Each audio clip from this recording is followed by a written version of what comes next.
একটা দৃশ্যে মোশাররফ করিম বলতে থাকে যে এত বছর এই পৃথিবীর কত পরিবর্তন হলো, কত কিছু আবিষ্কার হলো, মানুষের হাতে স্মার্টফোন চলে আসলো, কিন্তু মানুষের অন্তরের এখন পর্যন্ত কোনো পরিবর্তন হলো না।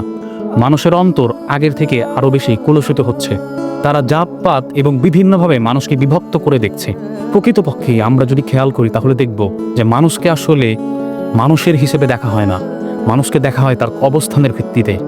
একজন মানুষ যে রাস্তায় মুচি জুতা সেলায়, তার যে সমাজে মর্যাদা, একজন ব্যবসা করে তার সেই একই মর্যাদা না।